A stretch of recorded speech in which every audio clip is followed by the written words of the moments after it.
talk to John McTernan, former political secretary to Tony Blair, former advisor, of course, to the Tony Blair government, because at the heart of government right now, it must be completely terrifying, I'm assuming. John, a very good morning to you.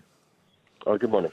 I said to somebody last week that all prime ministers actually probably secretly quite enjoy a crisis because it takes everything else, it takes the energy out of everything else, and nothing else really does get discussed. But this is unprecedented. I mean, it's bigger in my view even than the what happened after 9/11. But you were around in those days, so tell us what it must be like. Well, prime ministers don't want a crisis, but they do know that when it comes, it will define them. Yeah. Their response to it will be how they are remembered. Yeah. So it does take other things off the table in that sense. And what there will be is, I think you said, there'll be an absolute sense of focus. And the focus in number 10 will be on this being not just the top priority, being the only priority, and everything else, whether it's the economy or the NHS or its education, is all looked at through the lens of how do we handle coronavirus so that we minimize the unnecessary deaths. There is going to be a death toll, but other countries show you that actions that you take, either as individuals or as a country, can help you to manage that down, and that will be what it's like. And I think it is good to hear that there will be daily briefings from number 10, and it's actually a shame that they have had to be pushed into that direction by other political commentators. Well, funny you should say that, because that was exactly what I wanted to ask you about. Because up until now, people have said, the general kind of consensus, I would say, is that the policy is okay, but the way that it's being communicated has not been very good. Well, the problem is poor communications almost always reflects poor strategy and poor policy. That's been my fear while watching the government go through this, because if you remember, last Thursday at the press conference, there was a question from the press about herd immunity, what that meant, what the intention of the government was.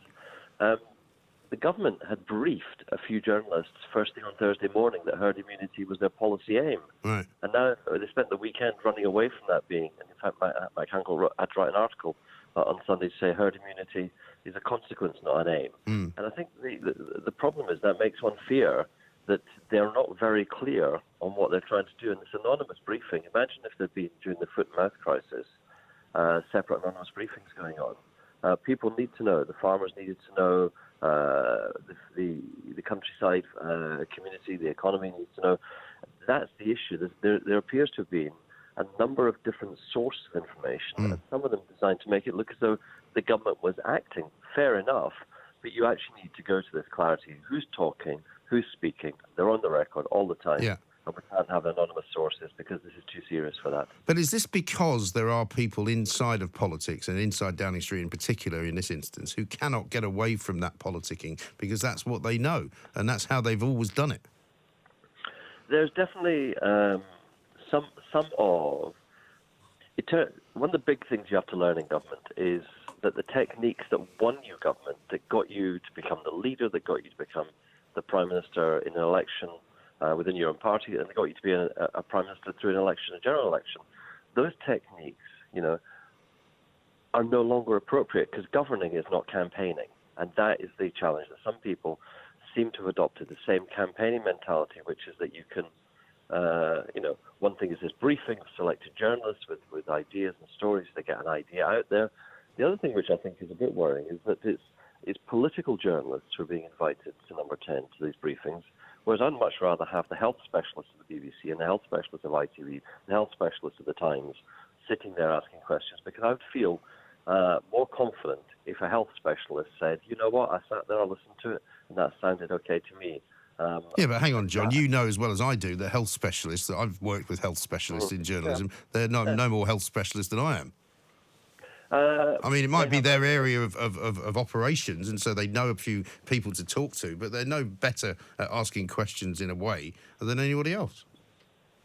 At the moment, what we have is bits of information doled out to us by anonymous sources or by irregular government press conferences, What we know is there's a live debate in epidemiology, in virology, in the World Health Organization, between different governments. The French, the Spanish, the Germans are all getting the same scientific advice as us because presumably their scientists are as good as ours. They're taking different actions. There should be a live debate, and the thing about health journalists as specialists is they have been within this world before, talking to people. They can refer to people, and it's most noteworthy. I think that the one person with the best critique of the government so far has been Jeremy Hunt, who, as health secretary, did all the plans for responding to swine flu and SARS. He actually knows what the options are, Yes. how to think about things. So he's been sounding sometimes much more informed than us. I heard Grant Shapps on the radio this morning. He didn't sound at all informed, but why would he? He's not the health secretary. No, but I wouldn't suggest for a moment that Grant Shapps could lay a glove on somebody like Jeremy Hunt when it comes to perspicacity, intelligence, integrity, and indeed charm. Fair point. But not to be unfair to Grant Shapps, obviously. But listen, I think the other problem as well is that you've got people sniping from the sidelines who are anti-government, albeit that they might be part of the medical establishment, they might be from the BMA, who consistently criticise Boris Johnson. And that's the other problem, and they have to deal with that somehow, don't they? Look, the best answer to people who are only sniping is to give a solid, evidence-based, scientifically backed argument that you can back up down to the 13th level if you need to. That's when you see an expert as really an expert, is when they go, okay, you might say this, but this, and this, and this. And the problem is, we're not getting enough debate. There's a kind of, I know there's people sniping, but there's also a bit of people saying you shouldn't ask questions of the government at a time like this. Well, actually, this is the time to ask questions of the government, because we need to know they're making the judgments, which are political in the end, some of them, but they're making it on the best and most robustly debated analysis, evidence, and options. And it's the idea that some of the options aren't being brought out and discussed. Just look at sporting events. On Thursday, the Prime Minister was absolutely clear we didn't need to do it, we shouldn't do it. On Friday, he reversed himself. It doesn't give you very great faith in a strategy if it's absolutely the wrong thing to do on Thursday afternoon, and then within 24 hours you have to reverse yourself. You need to expose... Yeah, but don't you need to be that agile, if you like, because surely that's the point of being Prime Minister. And in fact, it was better, in my view, it was better that the Premier League and the Football League closed themselves down rather than doing it at the behest of the government. Well, I don't think it's... I think it isn't agility. If you say... Boris Johnson actually mocked the Scottish government for doing that very thing, which he then copied. I think the problem is resilience does require agility and change and ability to move with circumstances change. But it was quite surprising to hear over the weekend, it being said that the government could see that the modelling hadn't predicted how fast this would rise, and that they were moving to a different phase. Now, the issue is, the modelling of exponential increases is really simple: 2, 4, 8, 16, 32, 64. They must have had some view that they had a strategy which diminished that increase, and it's not true. The problem is the instability. Yes, you have to move fast. Yes, you have to be agile. The worry is, if you don't expose yourself to debate, is it because actually your model isn't that good? Is it because there's something in there you've decided to assume? But hang on, I don't remember the Blair government opening up to debate the possibility of going to war in Iraq. If you're the government, you don't need to necessarily have a debate with the entire nation as to who thinks that what you're doing is a good idea. You have to lead, don't you? We actually had a vote in the House of Commons. You can't have a clear debate about whether to go to war or not and have a vote on it. But that's probably... I think that's probably dangerous ground for you to enter, John. I'll let you off with that. You started it. Obviously, Actually, Saddam Hussein started it, but that's another story. Exactly. No, look, I think in the case of something which requires massive change in public, but my mum's in her 80s. She's in Scotland. The health advice is slightly different there, but my whole family's having to think about how do we make sure that if she has to self-isolate, she can still get her groceries or fresh milk. Yes, and those are the serious questions which I think we all want the answers to. Whether or not people go to football matches is another matter, I suppose. But, John, listen, we've got to run. Thanks very much indeed, as ever, for talking to us. John McTernan, former political secretary to Tony Blair. Let's talk to Richard, who's in Birmingham. Hi, Richard. Hi, Mike. How are you? Yeah, very well, sir. What can I do for you? Well, as usual, a lot of common sense being talked this morning. It's great to hear. We should be pulling together. What I absolutely detest in these situations, and there's no room for it, is political point scoring. Exactly right. The thing is, it's so easy to take a pot shot from the cheap seats. And while we're talking about cheap seats, I'm talking about that lot on the other side of the house. Yes. Jonathan Ashworth was on Sky this morning. Oh, yeah. And he was sitting there and he was all pompous. He was like, well, a couple of months ago we should have ordered 10 million of these respirators. I don't know what was going on. Now, this is great. This is hindsight, because I'll tell you what, if he had ordered 10 million and we hadn't needed them, he would have been on this morning saying, yeah, more overspending and stockpiling that we'll never need in the NHS. It's so easy to take pot shots and try and score political points. Right. This is that's wrong about it.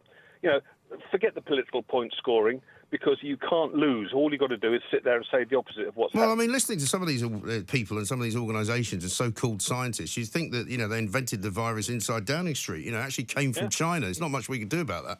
Well, Julia Hartley-Brewer this morning, I believe she said something about the BBC said there's 200 scientists have come out saying that... They did. And that apparently they've got... half of them haven't got PhDs, they're students, this, that and the other. But typical BBC, 200 scientists. Yeah, because all scientists apparently have to be believed every single second of every single day. I mean, we've seen all this already. We've seen it once before with the whole Brexit argument. We're not buying it this time around. No. Mike, it's a great show. Thank you. Keep it going. Well played, Richard. Let's talk to Audrey, who's up in Scotland, in Edinburgh. Audrey, very good morning to you. Good morning, Mike. Great to speak to you. Thank you. A voice of reason, thank goodness. Yes. I just feel the only thing that really should be locked down at this stage is social media and perhaps the 24-hour news service, which is just awful.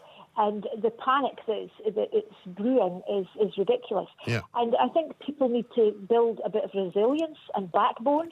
I mean, the Second World War saw rationing, evacuation, bombs dropping, and people, I'm sure there was panic then too. People don't change that much, but they did pull together in a way that is necessary now. But I don't know where we've lost the plot somehow along the line, where everybody's panicking about absolutely everything. Why on earth? I think we've had it. I'm 62 years old, and pretty much, I remember the 3-day week, but only vaguely. Yes. I think we've had it really pretty easy, and the first sign of any problems and people just go into meltdown. Oh, I know. And I walked into my local sort of co-op in my street in London where I live, right? And literally all the vegetables were gone. There was one turnip. And I mean, knowing you as I do, there'll be a time when I eat tatties and neeps, but I'm not a big fan of turnips, so I didn't buy it. But I thought to myself, I'd got in there to get a couple of carrots, a bit of celery. I was making a stew. Couldn't even get that. I'm like, who's buying all this stuff? I know. I know 3 people that have been told to isolate themselves. Right. They're young, they're under 35, and they're not isolating because they feel reasonably okay. They may have the virus, they may not, but that's the reality, and the government know this. And I think most people, including myself, will catch this at some point, and they know this as well. And it's about trying to phase it through so that it's not such a such a drain on services. No, I think the strategy appears to be working okay. I mean, that remains to be seen. But certainly what we don't know is whether the strategies that other countries are using are any better. Yes, and I have friends, in fact, most of my friends are saying they should shut everything down right now. And I say, do you know what that's going to actually mean? Right. And, they're singing in Italy now, but they won't be singing if that's 4 months later. And lockdown may well come, and we'll have to face that when it comes. But I think it has to be the right time, and it will be when people are so panicked and the numbers have gone up that they can actually live with it. At the moment, they can't. They don't see it so seriously. There's a bit of panic, but it's not so much. So it's all about behavioural science, really, and they know this. The government have people, Yeah, of course they do. Informing them. And that's what, again, with the Second World War, to draw a comparison, I think we got behind the government then because the propaganda was against the enemy. Now the enemy is within.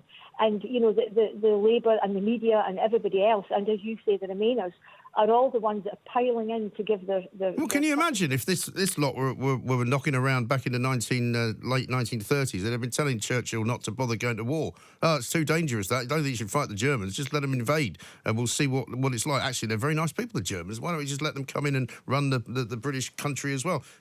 Don't bomb Dresden. That's a terrible idea. Don't sign in with the Americans. Don't get them involved. It would be unbelievable. Yes, don't torture people to get any information, as they did then. Right.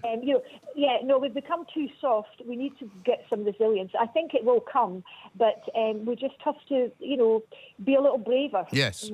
Luckily, Audrey, there's more of us than there is of them. So you and I, together, will fight them on the beaches, as it were. Let's talk to Gerard, who's up in Crewe. Very good morning to you, Gerard.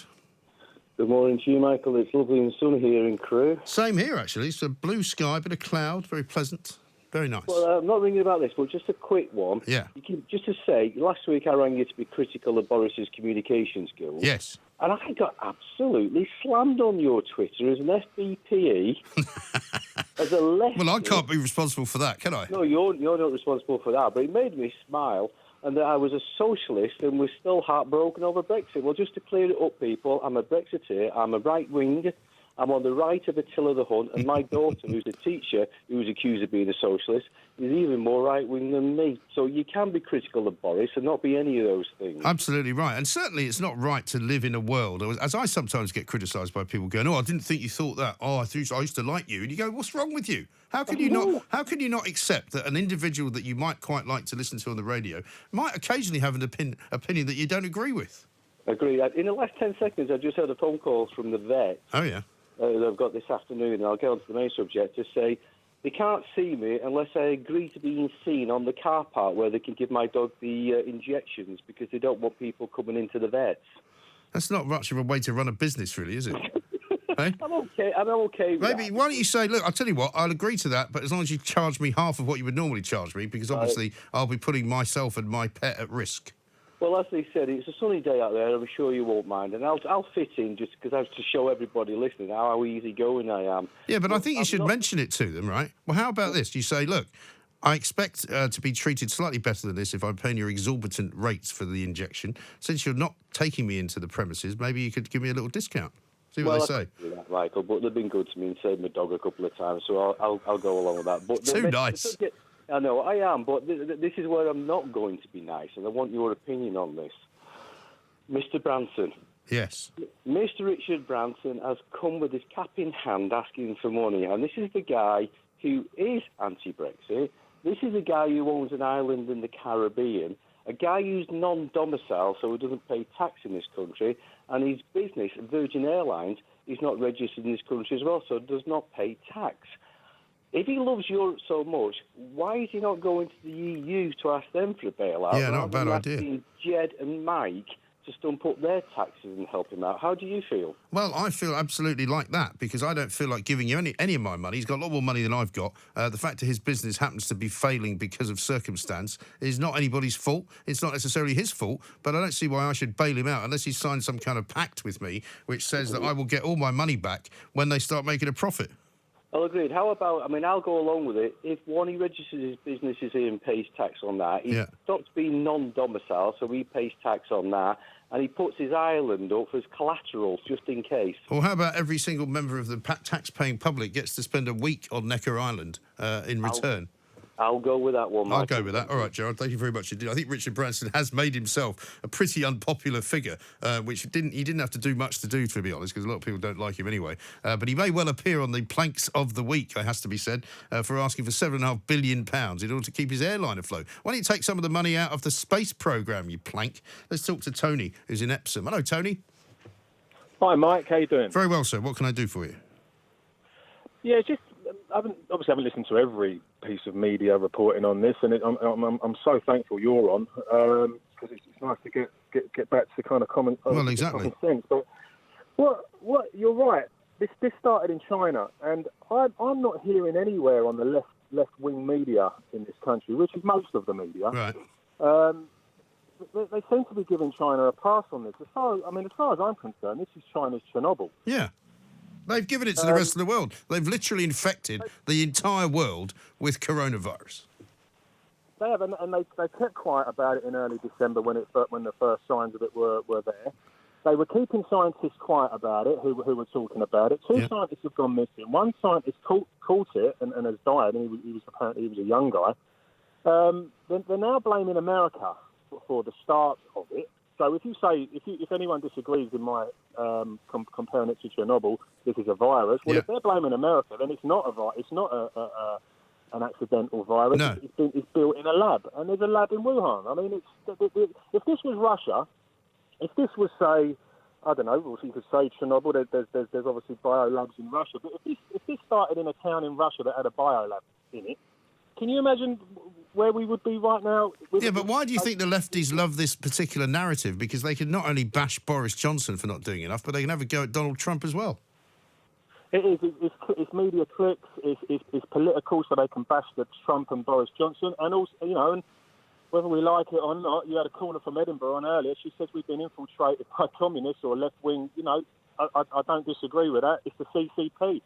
You know, they're a communist party. Yeah. They're a totalitarian state. I mean, if we have been infiltrated, if that woman is somewhat right, then that's the side they're on anyway, I would suggest. Yeah, I think you may well be right there. Tony, thank you very much indeed. Tony in Epsom there, making more sense, lots of sense this morning coming from the callers, as ever, as that's what I expect, as the audience to this show is very smart. We'll talk about that coming up later. Let's talk to Alison, first of all, though, who's in Devon. Hello, Alison. Oh, hello, Mike. How are you? Big fan of the show. Oh, I'm thank very you. Well, thank you. I'll keep it short and sweet. Okay. I think really, with our free country that we live in, people need to start taking their own personal responsibility. Yeah. This is what the government is advising you to do, to be like a normal, civilised human being. Yes. And do what they say. But what is really happening is there's so many selfish people now in our society. My niece works in the maternity ward at a big hospital. Okay. Signs everywhere, one visitor per person. People turn up mob-handed and they spend the whole day, the staff there, arguing with people to go away. I mean, this is ridiculous that people think they're so important that they need to go to the hospital. Yes. When it could just be one person. All these people that are panic buying, and the poor old ladies in the village where I live, personally, what I'm going to do is going to take their shopping order. I'm going to go to the local superstore at 2 o'clock in the morning. Yes. Get their stuff and deliver it to them at 8 o'clock in the morning. And that's a brilliant idea, and I think a lot more people can do that kind of thing, Alison, because that's what. Yeah, I'm a night owl. Yeah, but also that's what really needs to be done here, because you know people who can help others will do so, because that's what our country is like. And I think there's no need for shops to run out of anything. I mean, like I say, every place I've been to over the past few days has mostly been all right, but if they have run out of stuff, they'll be like, we're restocking it tomorrow. Exactly. That's why I'm thinking in the middle of the night, they'll be stocking all the shelves. I'll have the pick of the stuff. Yeah. I will only buy what I need. These people that live on a pension, they can't bulk buy. They have to buy their weekly shop as it goes. And they won't buy any extra. They won't buy, they'll just buy what they need. And if everybody did that, there'd be plenty to go round. I just cannot understand this mentality. And I refuse to watch any mainstream media. Quite right, too. And Because I keep telling people, stop reading the papers as well, because in the end, it's just filling you with fear and dread. Yeah, I think the government's done exactly the right thing. I mean, there was SARS. The real reason this is different, is because the media and the Labourites hate the government. Yeah. Otherwise, this situation would have happened with SARS. Yeah, It course. hasn't. This is all manufactured, and I think it's despicable to worry old people. Like your professor was saying, there are some old people that are very fit.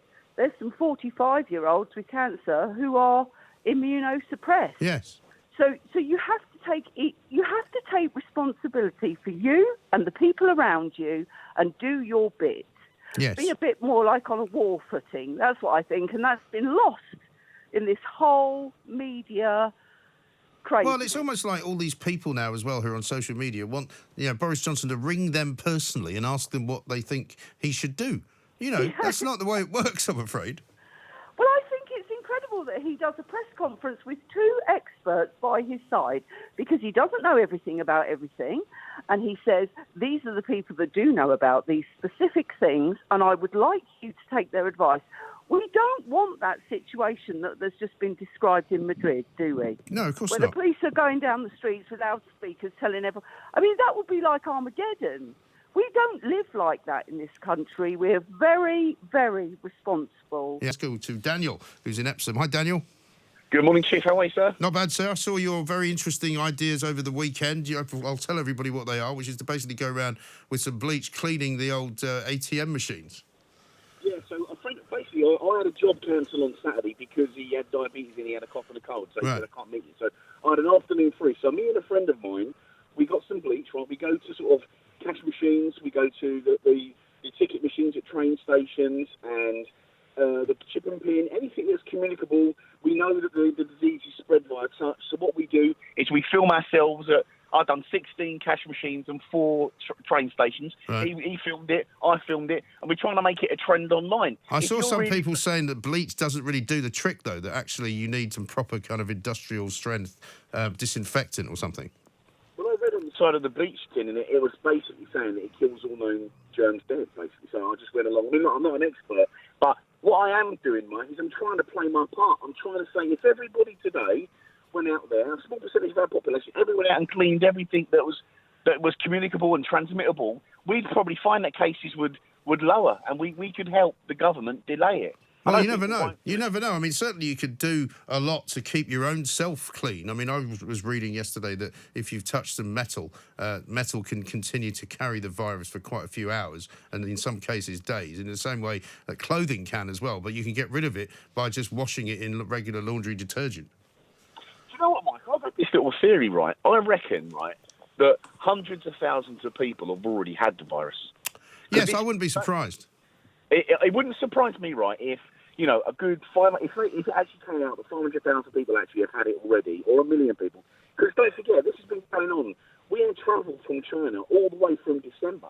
You know, we're now into, it must have been here before they noticed it, you know? Yes, I think that's absolutely right. Daniel, listen, I've got to run. I've got to talk to Susan, who's in Essex. Hello, Susan. Oh, hello. I've got a couple of things to say. I was actually going to say what was his name? That was Daniel. Just on, yeah. Yesterday, I had some cleaner on me anyway, and I've got some rubber gloves. We went into our little local store, and I said, well, while you're in there, I'm going to... I had gloves on, I cleaned it. Right. And were they quite happy for you to do that? Sorry? Were they quite happy for you to do that? They didn't. It was outside. Oh, right. And I left a little note on there just saying, please clean me before use and after. Because I think... Well, I was in Colchester yesterday, and I went past it. It was absolutely filthy, this money machine. So they do carry lots of germs. Well, you know, it's amazing. I cleaned the cover of my iPad last week, right? And you should have seen how dirty it was. I had no idea. You just don't realise it. No. But on a different thing, I had a bit of a fright last night. Okay. We've got a dog, okay? I just thought other people might like to know about this. There was a little... It's a good job I came in the living room just to check. He got his nose caught in a little plastic bag, and it frightened the light. I got it straight off him because obviously they could suffocate. Right. So I just to tell people, if you see any crisp bags, anything like that, any plastic bags on the floor, and you've got animals, even babies, obviously. Make sure they're all put away. Especially if it's a food bag, because the dog will go for it straight away, thinking it's something to eat. Well, there was something in it, but he could smell something, I suppose. Yes. It was right over his nose. Oh, so goodness. Luckily, he's thank goodness you caught it. Thank you very much for that. It's a very good piece of advice. Susan there, also cleaning things as you go. Let's talk to Graham, who's in Benidorm, because he's on holiday, but he's stranded there, I think. Graham, a very good afternoon to you. Hi, Mike. I'm in Benidorm in my camper van, and we've been here for a month or so now, and Benidorm was completely shut down. There on Friday, every single bar, restaurant, or public place was closed. You can't sit on the beach. You can't go to the beach. You can't walk along the promenade. It's completely. The police are down there. But now, as of yesterday, we're not allowed out of our camper van or off of our pitch, other than exceptional circumstances. We can't drive or walk around the campsite. We can't. If we do go out of the camper van, we need to go in single file. So I can't walk with my wife. I must walk apart from her. The shops are empty. The supermarkets are empty. I spoke to somebody earlier who went out with their wife to get some supplies. They were walking along and somebody was walking together. They were separated by the police. I don't think people in the UK are taking it seriously and know how bad it is. Well, I mean, are you not allowed to leave effectively then? We've been told we can leave the campsite, and lots of people have left the campsite, but I don't know where we're going to go. If we've got we've got a 600-mile drive to Bilbao. Some of the, as you said earlier, some of the ports and ferries are closed. Our ferry still possibly could work, but then we've got 24 hours on a possible virus boat. Yes. I'm not looking forward to that. Right. So I think we've just got to have the best of it and say maybe we'll just have to sit it out, and for however long it is, we'll have to wait. I mean, did you drive? You came presumably. Did you come from Plymouth to Bilbao or something? No, we went Portsmouth to Bilbao. Okay, all right. I mean, do you have going back the same way? Do you have to be back in Britain for anything in particular? No. We're retired, so we can survive. You know, we've got no pressing matters with work, but it's just obviously, the feeling of being stranded, and it's just you can't understand what this is like. But I'm looking across now from my front window at the main road. The only things that you see a lot driving along the main road is the odd car and the police. Yes. There's nobody in sight. And if you've ever seen or heard of Benidorm, it's just full of people. And funnily enough, I saw some stuff on Twitter over the weekend of people filming Benidorm at night, completely deserted, which looked really odd, right? But I just wonder, and I don't know this because I'm not an expert and I'm not pretending to be one. I mean, I'm not sure that they need to do that in this country. They may well end up doing that in this country, but, there's no guarantee that whatever they're doing there is working any better, really. No, you're absolutely right. But I think Spain economically could not afford to take this measure, and they took it, and they took it very swiftly, and they're getting harder and harder with it. So somebody knows something. It's really severe measures. Yes. No, I think they're absolutely in a bit of a panic mode because we've been talking to our correspondent in Madrid. They've got a lockdown there. You're not allowed to go anywhere unless you're going to work. You are allowed to go to the shop, but you can only go to the shop and then come straight home again. It seems as though economically Spain was already a basket case. I mean, God knows what it's going to be like after this. I mean, can you go to the shops and get food? Yeah, you're exactly right. You can go to the food if there's food in the shops, and you can go out for essential services such as the doctors or the pharmacies. But just on the campsite, we've got a communal area, we've got a bar, we've got a pool, we've got everything, and everything is closed. You must stay in your caravan or camper van and just sit it out, really. Well, one thing I did see over the weekend as well was that 88 couples were amongst a load of couples who came out from being in self-isolation and immediately got divorced. So you might have to be careful you don't spend too much time with the missus. There's always a bright side. There's always a bright side. The people in the hotels, we understand, there's security guards in the receptions of the hotels. They must stay in their rooms. And obviously, you've got to realise that some people may only have bed and breakfast or room only. Sure. So there's nowhere to buy food. There's no, so it's almost like they're struggling to eat. And also everybody's here for St Patrick's Day. Yeah, and also people in hotels presumably are there for a fixed amount of time, so they'll have to leave. But if they can't leave, what do they do then?